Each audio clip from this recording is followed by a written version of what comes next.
Hello and happy Tuesday, and welcome back to another episode of Seasoned Sunflower Hour. As always, I am so excited and so thankful for all of you watching and for coming back. If you've been watching the show multiple times, we're so happy to have you back. If you are Donna Clax, can't wait for another episode. You know what? I'm really glad to hear that. Everyone else that's watching, chime in. Let us know what you're up to. Let us know where you're watching the show from, and maybe throw out one of the most exciting moments that you're looking forward to seeing tonight.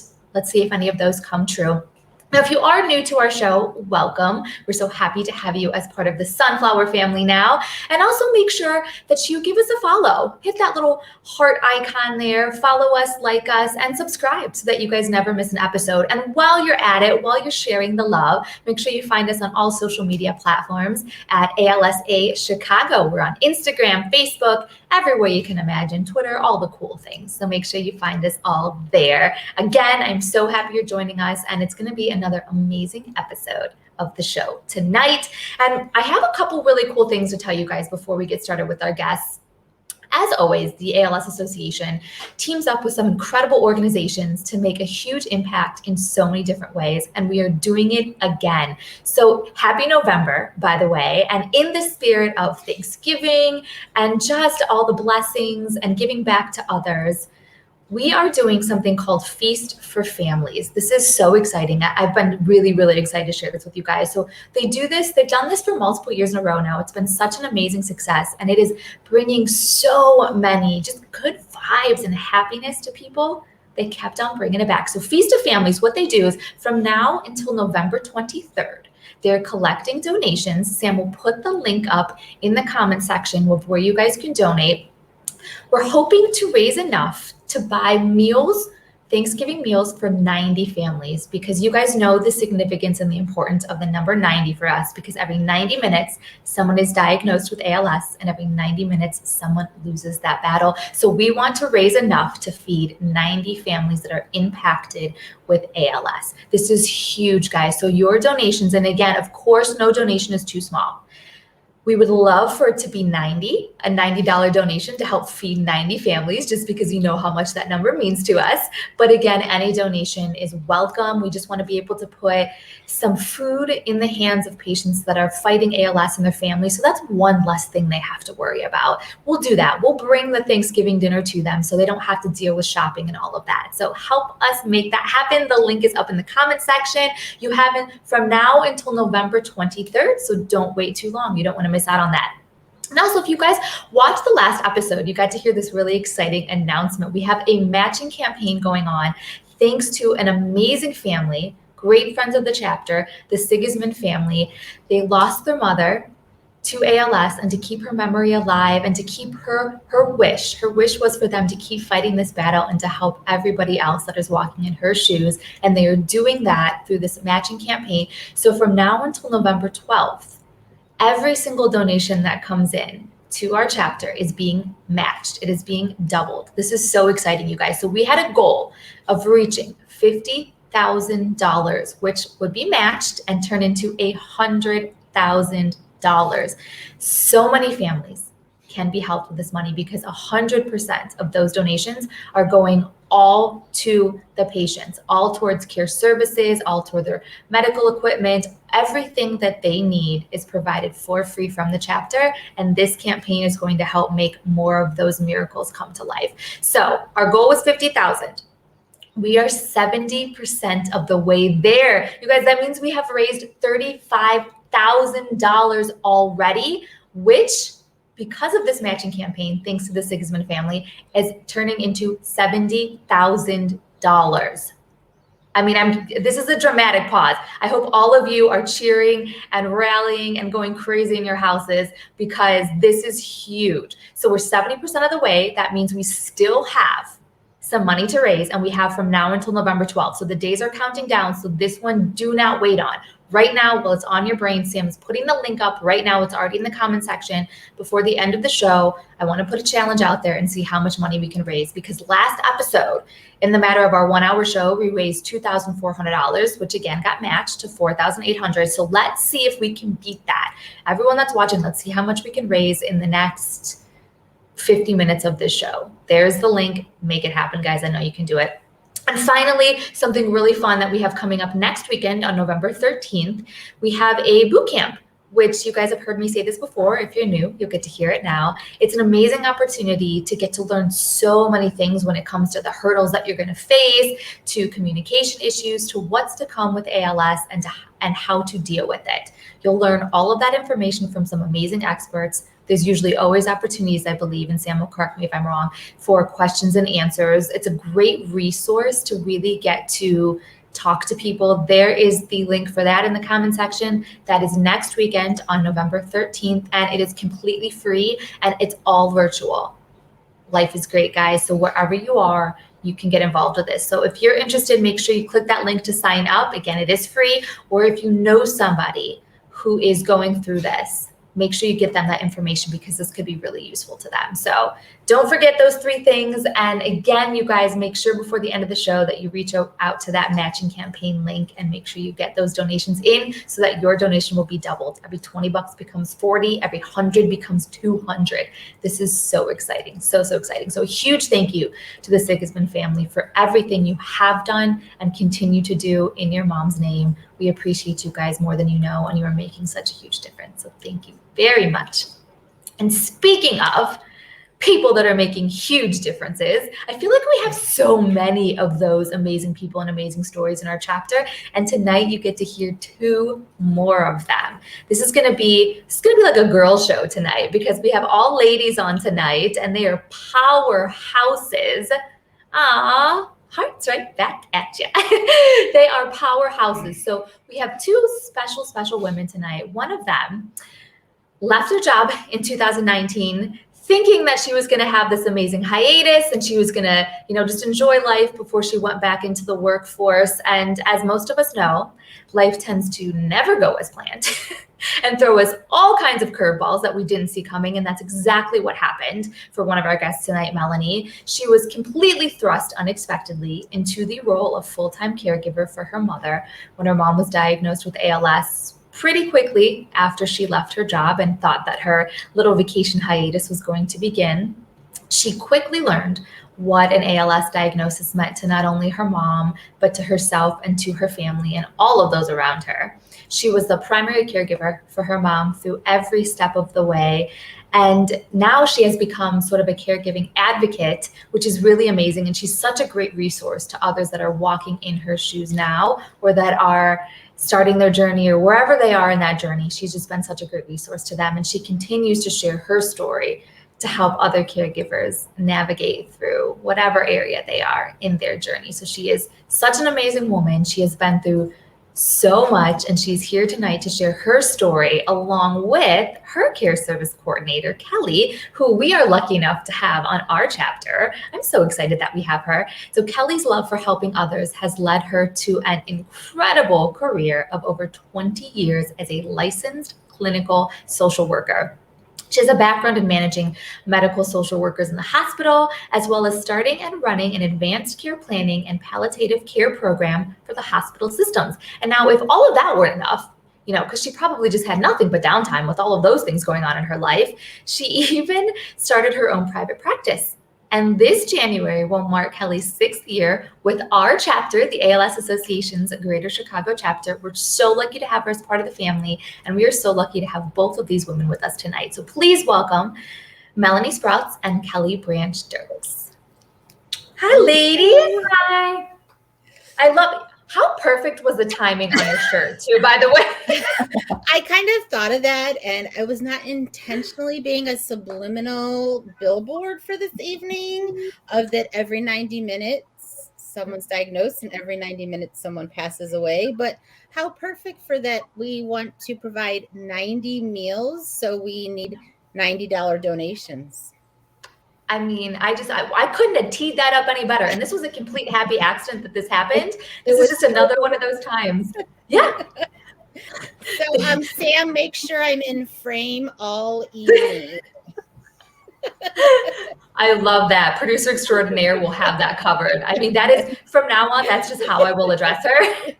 She's no longer Sam. She's just always producer extraordinaire because that is exactly what she is. But yes, 90/90 is so important. So I love that. So now people will be reminded throughout the entire show, we want to raise $90 to feed 90 families. So we can need make that happen, I'm sure. Arrow's doing this all night. We do. We do. I love that. Well, let's dive right into this because Melanie, I kind of tease people telling this little tidbit of a story because not that it's a great story, but what you've done with this has been so great. So first of all, like tell us about your mom. My mom was amazing. She was like the super mom. She was the mom that everybody wanted to come to our house to have dinner. She, took care of my brother and I. I don't know. How do you sum up like the most? I don't know. She wasn't just my mom. She was my best friend. So I don't know how you sum up the most important person in your life. Oh my gosh. Well, I think I don't know you that well yet, but just from the brief interaction we've had, I mean, it makes so much sense to me that your mom was that incredible because you have been so amazing and what you've turned the situation into and what you've done with it has been so amazing. So it must run in the family. This is where it's coming from. It makes perfect sense that your mom is so incredible because you're pretty darn incredible. So tell us a little bit about this journey. So you left your job and then life just went all kinds of crazy. And it even goes back a little farther than that. My dad was diagnosed with cancer in 2017, and then passed away 20 months later. So that was end of 2018, and then August of 2019, I quit my job. I was burnt out. It was very demanding, very long hours, and I needed a break. So I took some time off, and I was just gonna hang out with my mom and lounge by the pool. And then, after a few weeks, I would go ahead and look for a job. Right after that, she had a stroke. My mom had a small stroke, and it affected her speech and swallowing. So they started her in speech therapy, and after 3 or 4 months of that, her speech therapist just had some doubts about the way things were progressing, and she suggested going back to the neurologist. The neurologist sent us downtown Chicago to the Rush University Medical Center, and on her first visit, the neurologist came in and said, "You're everything that's going on with you is consistent with ALS." And I know that is not the usual progression that people experience when they're getting diagnosed with ALS. I realize that a lot of people go for tests for months or years, and it was literally on her first visit. They said this is what's going on, and she went back for follow-up visits, and after they did the test, they said, yes, this confirms that it was ALS, and that was sort of because at first we were like, that's such a dramatic diagnosis. They can't just know that just from taking your medical history and reading the notes from your other doctors. But then they did the tests and they said, yeah, this is what's happening. So that threw us into a whole new thing. And since I wasn't working, I was able to go full-time caregiver all the time. And it was, hard, but I'm ultimately glad that I was very fortunate to be in the position to be able to do that. I mean, that's what I was going to ask you. What is it like to get thrown into that immediately? There was no warning. There was no preparation. All of a sudden you wake up one day and you find yourself in this new role in life. Yeah. And a new role that you don't have any training or background for. Mm-hmm. I really felt out of my depth for a while. Just not knowing what questions to ask, because obviously in the beginning she didn't need full-time care. It wasn't like it wasn't like I needed to be by her side all the time, but there were still so many questions for doctors and questions I didn't even know I should be asking. And that was a part actually where the ALS Association was really helpful, because Gemma was our care services coordinator, and she was really helpful in clarifying some of that, like what happens next and who should we talk to, and is this worth calling the doctor? Because I didn't know what I was doing in the beginning. And in caregiving, I think there's no benchmarks. It's not like doing your corporate job where you have your key performance indicators, and what goals you're supposed to be hitting. In caregiving, there's nothing like that. It's just you sort of asking yourself, am I doing a good job? Am I doing the right thing? Am I taking care of my mom the right way? So it was helpful to have Gemma and Kelly to talk to about that, and know that there is no right way. That's what I learned. I think that's the best lesson, and I want to come back to that. But I want to remind people, because I was even shocked to learn this, and I want to make the point that other people know this. Not only did you get thrown into this role that you didn't expect, you didn't have any idea what it entailed yet, but this all went down when this whole pandemic hit. So on top of that, and so the people that have watched the show that have heard me say this a million times, and you've heard our guests say, the ALS Association, our chapter is bar none when it comes to our care services team. To Kelly, when you guys hear some of the things that Kelly is about to tell you, I mean, your minds will be blown, the things that they do and the impact they make. But a lot of that was at the time so hands-on. They were doing clinics, they were doing things in person, they were there to meet you, they were there to get you to appointments. And then all of a sudden, Melanie, you find yourself in the middle of this and the world shuts down. And now think of everyone, put yourself in this position. Everyone was scared. We didn't know what was happening.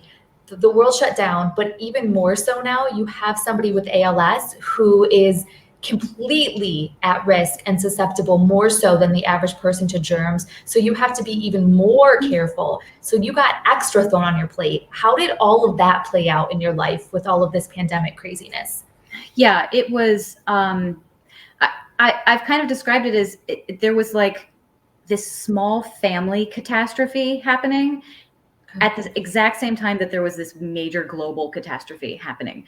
So, we were scared. I mean, I think that's a thing that maybe we forget looking back to, March of, like, my mom was diagnosed 2 weeks before Illinois went into like shutdown. So, we were scared. We were confused.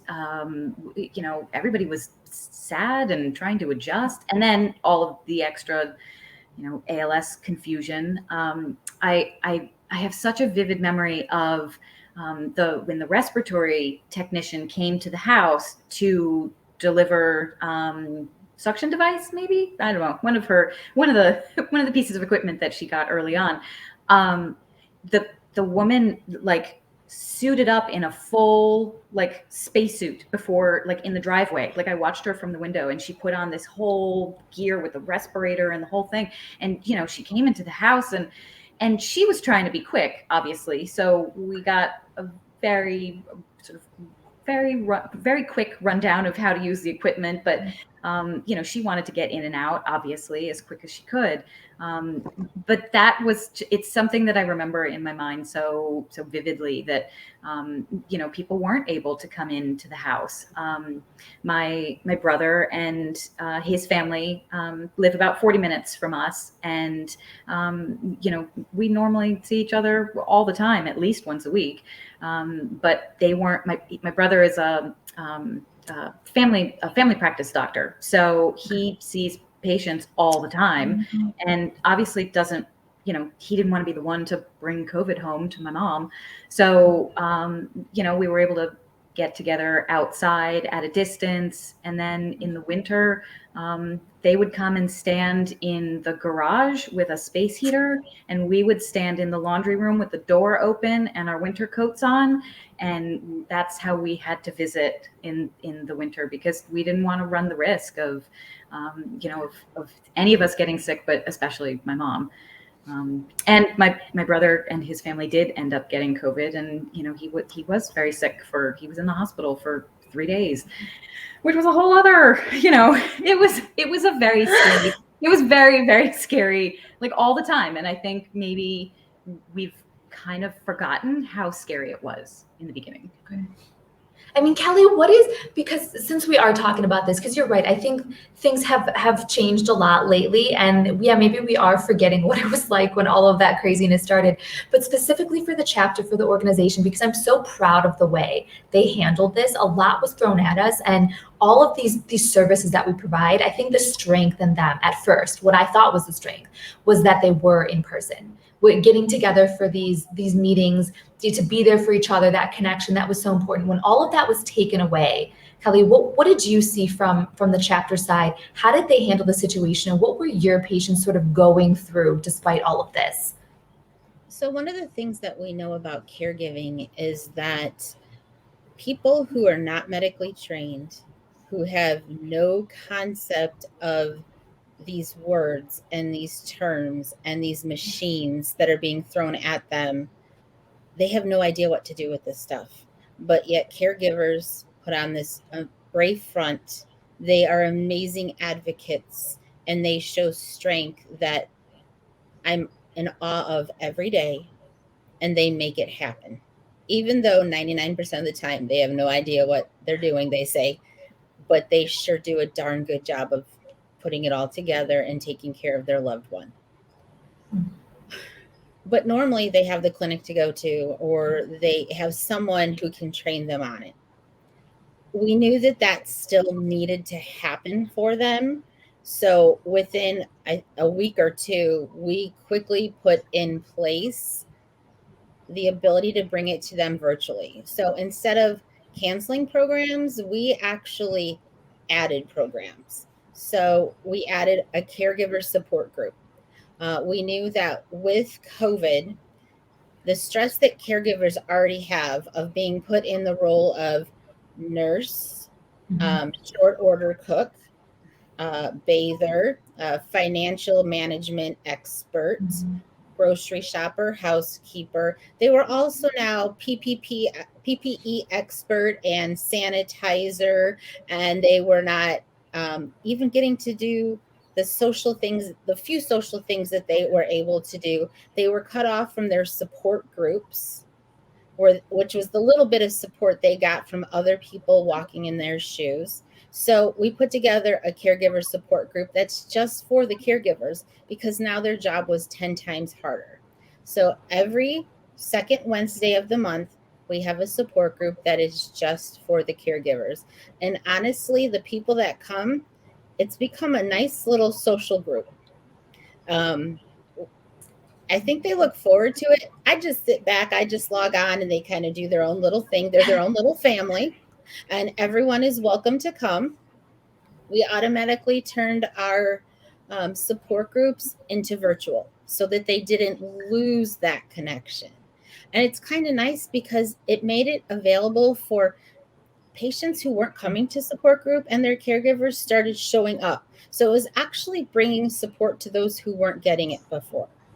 Our educational events we made available in kind of a virtual form as well, so they didn't they didn't lose those nuggets of knowledge that they had come to rely on.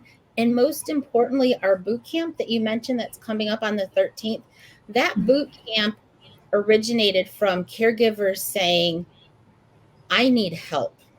All this stuff gets dropped off. I don't have time to let my guard down and say I don't know what I'm doing. So we had created this hands-on boot camp so that they could come and touch and feel and ask questions. We couldn't take that away from them. So we made it virtual so they can still get that, because just like Melanie, people are still being diagnosed. A pandemic doesn't stop ALS. And I think we're actually doing it better because we're able to bring in experts, and they record their segments, and the knowledge is even better, I think. So we've also added an advanced boot camp for those who wanted kind of more the end of life experience with ALS. So we've added. You know what? I think this is just such a huge testimony to how incredible this chapter is because, like you said, ALS diagnosis, they don't stop with the pandemic. Whatever the world throws at us, this disease isn't stopping. And you guys stepped up to the plate instantly and were able to take this tragedy. And my favorite thing, tragedy to triumph, you guys did that. And the silver lining in all of this is now hearing you say that I love this, that now these programs are better. They're better, they're stronger, they're reaching more people. There's the silver lining in all this garbage that was happening in the world. So that's really awesome. So, go ahead, Kelly.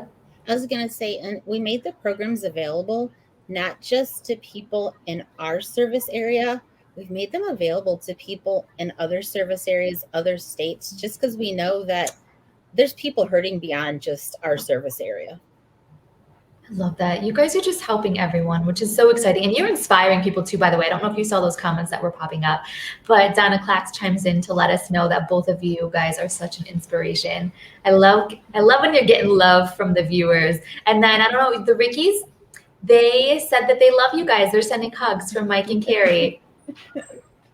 I love it. So much love. Keep it coming, guys. Let us know if you're watching. Let us know if you have anything you want to say to the girls, if you have any questions that you're just curious and dying to know, put them in the comment section because we'll definitely ask them. We'll pay attention. Sam's really good about that, keeping us on track with that. Now, Melanie, you'd brought up that I love that one of the most valuable lessons that you learned was that there is no right or wrong way. Like there is no wrong way, I should say, that what you're doing, you were doing the best you could do and you were figuring it out along the way. But who did you turn to? I mean, once you got through this, how did you find your way sort of to the chapter, or who did you turn to help you along the way? You know, the only person from the ALS Association that I have met physically in person was Peggy at my mom's first clinic appointment. And then everything was shut down, and so everybody else that I've interacted with, it's been virtual, and I think, you know, she handed us that folder that said, you know, here's when the support groups are, and here's the resource, and here's Gemma's email address, and my mom wanted nothing to do with that. She as she said, she was not a joiner, so she was not going to be getting up on Saturday mornings to do support group. Okay. But I, from the first month, I think, said, you know, I'm going to do this caregiver support group. You know, it can't hurt. And then, you know, right away, I think right from the beginning, it was super helpful to hear from other people who were farther along in their ALS journey. And I think in that first session was when Kelly started hammering home that you're not in charge. You're like your loved one makes the decisions. It's their journey, and they get to choose how they want to fight or not fight or live, and they get to decide what's important. And it took, I think, a few months to really get that hammered home to really understand that.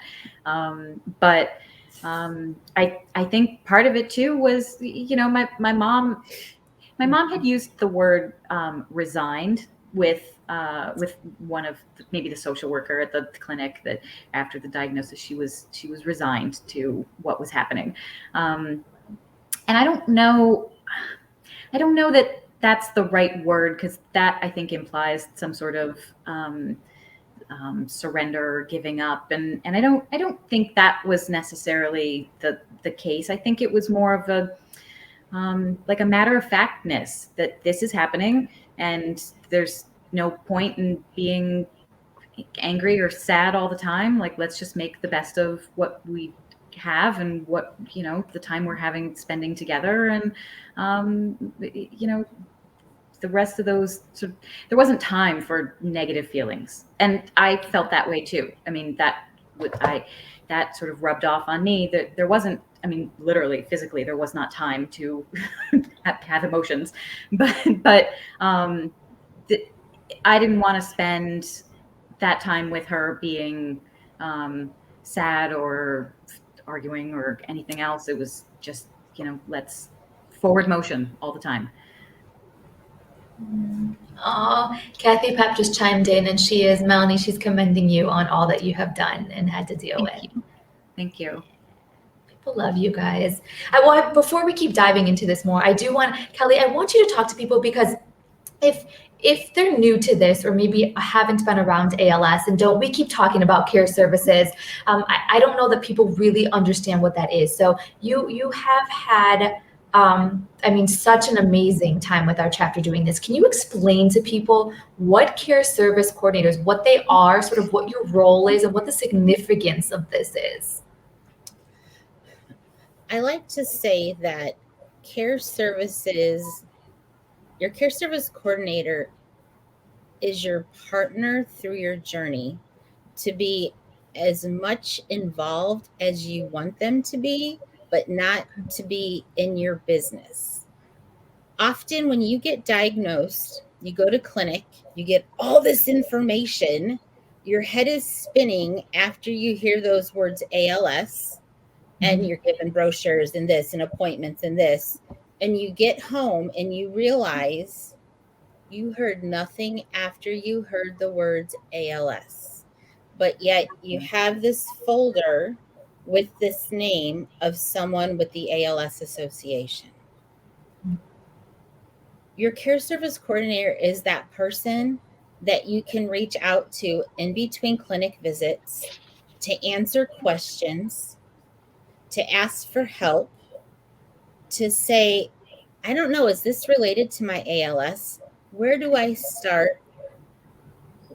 You know, often people in the community haven't dealt with anybody with ALS. We're that person who can help advocate, who can help educate, who can help support, who can help connect you with equipment. All of our services are free of charge. So we're that one free thing in healthcare. Use us to help support you and your family, to take some of the burden off of you. You're dealing with so much already, whether you're the caregiver or the patient. Let us be your partner and reduce some of the stress for you. Some of the stresses you already have as a caregiver are, you know, you're dealing with so much lack of control and uncertainty about what is happening, where to go, what to do. We have a lot of those answers because this is what we do. And you can either spend a lot of time calling the wrong places, following a lot of false leads, or just kind of come to us and we can send you in the right direction. You've lost a lot of support because you're kind of cut off from your resources, or a lot of times people just don't call because they don't know what to say. So they don't come around just because of uncomfortability. Reach out to us because we have the support systems available to connect you with people. Some of the other sources of caregiver stress come from, you know, that fear of things getting worse. And so you shut yourself off, which is the worst thing to do. Connect with us. Let's help validate what you're going through, normalize what you're going through, and help you with the process. One of our other supports that we have is counseling. You know, we offer some free counseling to patients and the caregivers because we understand this is a mental health issue for some people too. And we know you can't get out for that. So we have it available to bring it to you via telehealth because you're in anticipatory grief along the way too. We also know that you're kind of going through that feeling of, I don't know if I have what it takes to do this. That feeling pops up all the time as a caregiver. And sometimes you just need someone to talk to that understands that. And nobody really understands that unless they understand ALS. Your care service coordinator can be there for you too. We're willing to listen. And sometimes you just need that person. Just to know you're not alone. And yeah, Melanie, you're nodding your head. I mean, these are all things you've experienced, right? Everything Yeah, Kelly said. definitely. I think something that Kelly said there right at the end, that other people want to help, but they don't really know what it is to be an ALS caregiver or to be a patient of ALS unless they've gone through that. You know, like a cancer support group is a very different thing from an ALS support group, because it's such a different kind of experience. And so, yeah, I think there were times where people who were trying to be helpful, would just sort of say something that, okay, well, it's no amount of, exercise and eating the right things is gonna make this better. So, yeah, it was always helpful to talk to uh, other caregivers and to Kelly and to Gemma and people who are experienced with ALS, because even my mom's primary care doctor, I think he said he, in like 20 years of being a doctor, he had 2 ALS patients. Like he's not an expert. He doesn't know anything about what this what this experience would be like for her. So I think the support group was super helpful, because right away from the first visit, there's other people who are at all different stages, but able to sort of give you some insight into what to expect, and then as you're there for longer, then you become that person, and you are suddenly the expert and can say the soothing things to the new people. Absolutely, ALS is so specific, and I think that's why these specific supports are such a valuable resource. You've stepped into that role now, Melanie. You are unfortunately one of the experts now that's being able to just advise and be there and connect with people to let them know that they're not alone, and you know exactly what they're going through. I also want to say that our caregiver support group is, it's not all serious and what to expect when you have ALS. It's, sometimes there's tears, but there's always a lot of laughing and goofing around. Shh. I love that. Kelly's like, don't let the secret out. I do love that though, because it's the situation and you're in it, and you guys are finding ways to sort of make the best of it and connect and have those moments to just be family and enjoy and laugh and joke around. Humor is an important part of mental health. And as I tell everybody, you have to have those big, hearty belly laughs. And science has shown that the chemical makeup of tears from laughter are different than the chemical makeup of tears from crying, because laughter changes the body so significantly. So even though people think they shouldn't laugh whenever there's sad things going on, you need to laugh. You need joy in your life. And I darn well make sure that we have laughter in our groups. I love this. So for all you people that tell me I laugh too much, I will refer you to Kelly. She will provide you with the science on why this is an important thing. I love that. Well, Kelly, you brought up a good thing too, because I wanted to touch on this a little bit. You were talking about the mental health and how the laughter is so important for that. Right now we're very aware of how important mental health is. So, I mean, Melanie, I was going to ask you this, but the same thing goes for you, Kelly, because you're day in and day out. This is all heavy stuff. What do you girls do to sort of keep your mind, to keep your body, your physical, your mental, to keep all of those things at their best so that you can be your best for these roles that you guys have to take on? So, positive interventions for caregivers, because caregivers are primed for depression and anxiety. They're going through anticipatory grief every day. If they've had past traumas, depending what that trauma was, situations they're experiencing could trigger trauma reactions. So if they have mental health issues already, they of course can be exacerbated. So I encourage caregivers to be connected with counseling, because you're going through a lot. Additionally, in addition to counseling, routine is important. Having consistency helps us stabilize what we're going through, helps us have a sense of familiarity.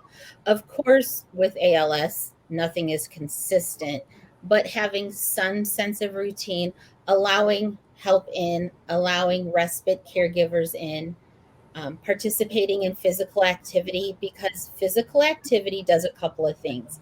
It allows us to cope with anxiety. It's a great release for that. It releases the natural happy endorphins in our body. So it helps counterbalance the depression we might be experiencing. Of course, nutrition, because as caregivers, we make sure our loved one eats, but we forget to take care of our own bodies. And then, of course, that makes us susceptible to getting sick ourselves. If we don't have good self care and are going to the doctor, we're not going to be able to take care of our loved ones. Another one is making time to be sure that you do connect with your friends and family. Maybe you can't go out to lunch, but there's this thing called the phone and video chats. What is I'm sure that? you've all heard of them, but we can still keep connections going. And that's really important for caregivers to have. Because if you cut yourself off, you're not going to know who you are when your loved one's journey comes to an end. And it's going to make that transition even harder. And I know we don't like to talk about it, but it's important. You have to maintain a sense of who you are. So, maintaining a hobby, maintaining an interest, accepting help. And one thing I emphasize in caregiver group is keep a list of what you need, so that when someone says, "Is there anything I can do?" Yeah, which one do you want to Ah, do? Don't ever say no to free help. And if I they like didn't mean it, they won't ask again. I love that. Melanie, how about you? What are some of your go-tos? What do you do to keep yourself in your best sort of mental and physical shape? Yeah, I think in addition to I think eating right, exercising, getting sleep. I think those things are, you're halfway there. um, when a couple other things. So one of the things that helped me deal with some of my anxiety, before my mom was diagnosed with her ALS, but after she had her stroke. I signed up for a CPR and first aid class at the Park District, and it helped, you know, like it just helped me know what if what the signs were, if she was having another stroke, if she was having some sort of cardiac problem, if there was anything wrong, and it gave me some sense of what to do. Um, and that all ended up being really helpful, because as her ALS progressed and she fell down, suddenly I knew the right things for checking to make sure she didn't have a concussion, or, when you need to get stitches and when a Band-Aid is going to be okay. So it was actually really helpful, to sort of have some, just that little bit of medical confidence, so that I felt like when the emergency arises, I will be prepared. I think that helps tamp down some of the anxiety. And then the other thing that was sort of a blessing of COVID, which is an awful thing to say. There's no blessings of COVID. There's no benefits. But one of the things that worked out well, timing wise for us, we love the theater, we love to travel, we love eating out in restaurants. So travel was not an option, but all the restaurants started doing, like, parking lot pickup. So that was great. We were still able to get some of our favorite food.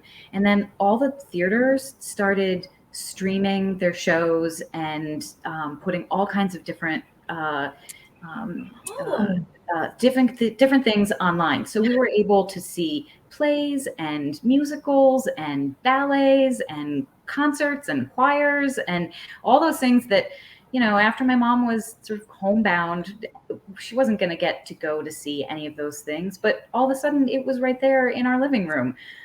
So that was special, to be able to, continue to support some of the theaters that we love, and to get to sort of experience still some of their work. That kind of made an awful situation have a little bit of normalcy in it. Yes.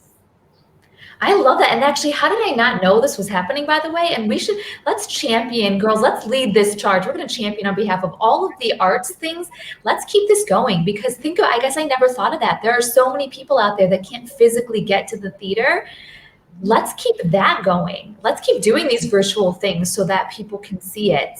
A lot of it's ended now that COVID is over and the theaters open back up, but you can find what is available on Facebook events. Okay. But the museums were doing it all too. Like you could go to the Louvre and those kind of places, but it was only during COVID. There should be some kind of awesome package for the people that can't have those experiences even outside of COVID. We'll find out. I'll find out who I've got to talk to about this.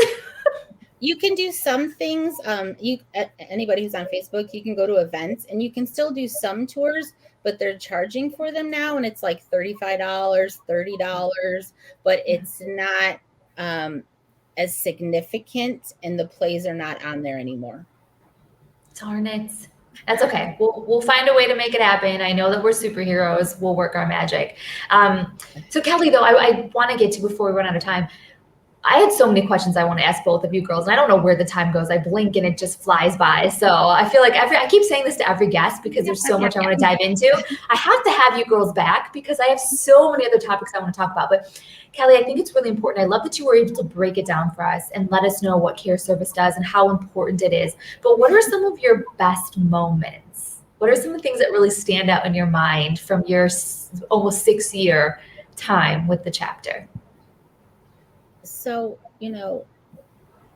usually being a social worker, we're the people who say no, say I can't, are considered the people that take the babies away. And it's really hard. But in this role, one of the things I enjoy the most is I'm able to do things that for at least a fleeting moment makes someone's life a little bit better. And as a social worker, we're not always able to do that because we're limited so much in what we can do. So there's 2 things. Well, there's 3 things. Okay, so there's 3 things. I'll say them quick because I have so many. One is I had a lady who lived with her husband. And one day I went to call the visitor and I found out she was at an assisted living. And I went out there and I'm like, what the heck are you doing here? Because my people know I'm real. I'll just call a spade a spade. And she said, well, I can't get in the tub anymore. And I said, so get a contractor. Let's meet at your house and get this remodeled. And lo and behold, we did that and we got her home. And she just cried and said, thank you if it wasn't for you. And then a couple of years later, it was just a good thing. And she was able to be home for 2 more years with her husband. So that was wonderful. Another one is a lady who was like, can you meet me with her at the realtor at a house? And I was there and I was like, what are you doing? She goes, well, I think I have to move. And I'm like, why? Do you want to? And she's like, well, no, but don't I have to because of ALS? I'm like, no, we can accommodate things there. And she didn't move. Patient recently passed away and she's very thankful she didn't have to move. And I'm glad I could help not having her to do that. And then the best one is a patient who got her diagnosis, was going to give everything away, and had this bucket list for this amazing trip around the world. And then finally decided, I was like, what are you doing? You can still go on this trip if you want to do this. We'll make this happen. And she got to go on her amazing trip to the countries around the world and had her trip and to the Great Wall of China, a couple of other places. And then when she got back, she passed away 2 months later. And her son had his trip and got to do his bucket list with his mom. So these things get me all like warm and tingly and butterflied because I think it's an underestimation to even say the impact of these things. You can tell the story in seconds. It just makes it sound like it's no big deal.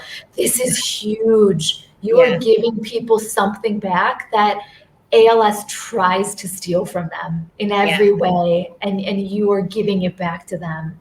This is just so cool. Yeah. It just like, that is what inspires me, because I know for that like little second, it made the world of difference in those people's lives. It brings tears to my eyes because I know how much those things meant to them. It I makes love it you. all I want worth to give you a big. You know what? This is how, for anyone watching, because I've been asked this question a million times, and I'm not even in your shoes, Kelly, but all the time I ask, how does the chapter do it? How does the staff of the ALS Association face this every day, fall in love with families and lose them time and time again, because there is no cure. We know what the end of this story is going to be every time. This is why you do it. This is why we all do it. And this is how we do it, because it's worth it to make all of their dreams come true. Yep. So thank you, Kelly. Thank you for being the rock star that you are. Seriously. Melanie, what has Kelly in the chapter meant to you? You know, I think Kelly and the chapter have been an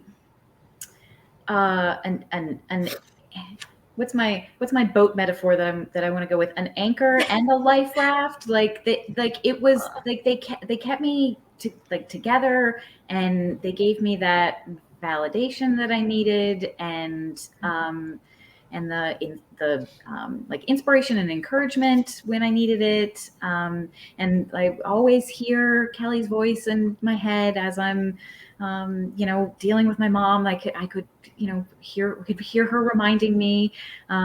So I think, I hope you know, Kelly, that that influence that you have is happening even when we're not together or face to face, even through the computer screen. Like it's sort of always there, in running in the background through my head. So thank you. It's my pleasure. And I have to give a shout out to Melanie, because she has been such an integral part of the group. And the 1 month that she wasn't at the group was so, where's Melanie? Where's Melanie? We miss Melanie. Where's Melanie? That even after her mom passed away, I gave her the option that if she'd like to continue to be a part of the caregiver group, is kind of like an honorary co-star leader, because she provides so much to the group, and the group looked to her as such a mentor, and she chose to come back and kind of be that, because she's such a good example of a caregiver, because she was thrown into it in COVID. I mean, what better can you have for an example? Mm-hmm.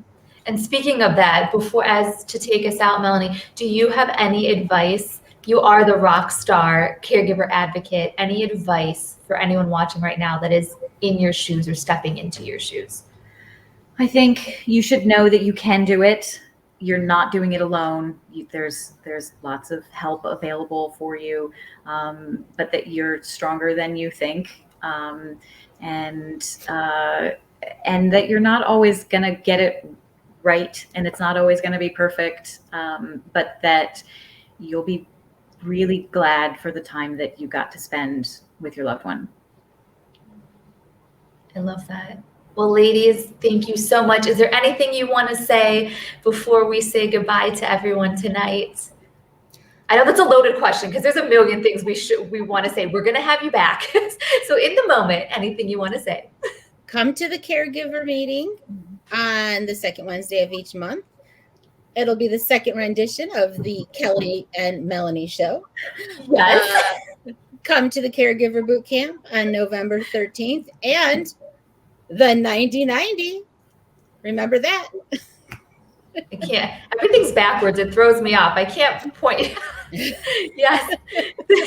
The 90/90. I love it. Well, ladies, thank you so much. I'm serious when I say this. I'm going to have you guys back because there's so many things I want to pick your brain about. And there's so many amazing things that I want other people to hear because you two have such a wealth of knowledge and inspiration. And we need to share that with more people. So thank you both for everything you've done. I am so happy that you're part of our family. And we'll chat again very soon. Okay. Thanks, Bye. Susan. Thank you. Bye, guys. See, look at this. I'm telling you, I blink my eyes. I had about another probably 2 hours worth of things I wanted to talk to them about. So I hope that you guys got to feel the excitement that was happening right then and there because these two women are so amazing and what they are doing in the world of ALS awareness and caregiving and inspiring other people is just mind blowing. So I hope that you got to see that too. Oh, Kathy, thank you. We are so blessed that you're watching the show and love you so, so much. And all of you watching the show, thank you guys so much. And as we were being reminded, don't forget 90/90. You can still get that in. You have from now until November 23rd, $90 so that we can raise 90 meals for ALS impacted families. And then the Feast for Families, guys, that is that. I'm getting so excited. I want to get it all in before the show ends. The 90/90, and then the Sigismund Family Matching Campaign that is still going on for a few more days until November 12th. Any donation that's made will be matched. All the links are up in the comment section. Just scroll back up so you can find those. Boot camp next weekend on November 13th, all free. That link is there as well to sign up. Thank you guys so much. We will be back again on November 16th. So make sure you guys tune in so we can see you then with some more inspiring stories of hope, love, and turning tragedy into triumph. I love all of you guys. And until I see you next time, be bright and shine your light.